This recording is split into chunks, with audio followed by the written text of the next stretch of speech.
We often wonder whether God hears our prayers.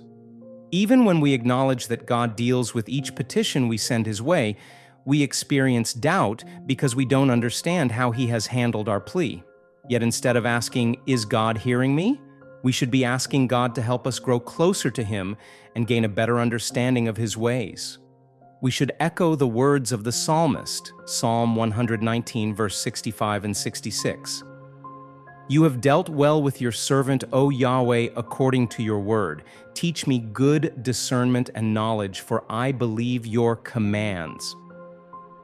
We often misunderstand the concepts of discernment and knowledge. Discernment allows us to know God's will and perceive the decisions He would have us make. Knowledge helps us to understand God Himself, primarily His character. Both of these concepts are grounded in our relationship with God and others. Both empower us to work for Him, and we are called to cultivate both qualities in our lives. Unless we know God, we're incapable of successfully doing His work. We must be willing to talk to God honestly about our relationships, as the psalmist does in Psalm 119, 69-72. The psalmist acknowledges that he needs God's help in all matters of his relationship with God and all matters of his relationship with others. He understands that he cannot even begin to know God without the power of God helping him. We must be empowered for action, both in the intimacy of prayer and in the reality of relationships.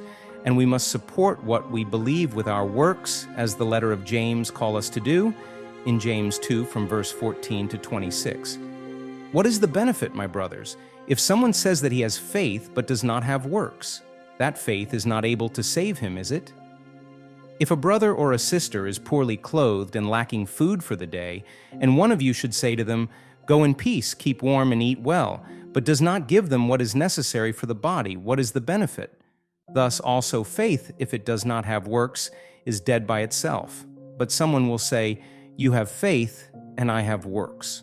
Show me your faith apart from your works, and I will show you my faith by my works. You believe that God is one, you do well. Even the demons believe and shudder. But do you want to know, O foolish person, that faith apart from works is useless? Was not Abraham our father justified by works when he offered up his son Isaac on the altar? You see that faith was working together with his works, and by the works the faith was perfected. And the scripture was fulfilled that says, 'And Abraham believed God, and it was credited to him for righteousness, and he was called God's friend.' You see that a person is justified by works and not by faith alone. And likewise was not Rahab the prostitute also justified by works when she welcomed the messengers and sent them out by a different route?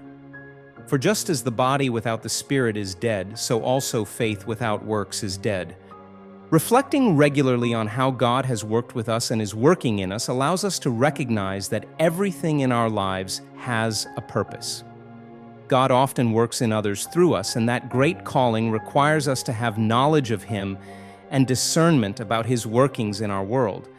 How are you discerning the great work of God in your life? And how are you enhancing your knowledge of God?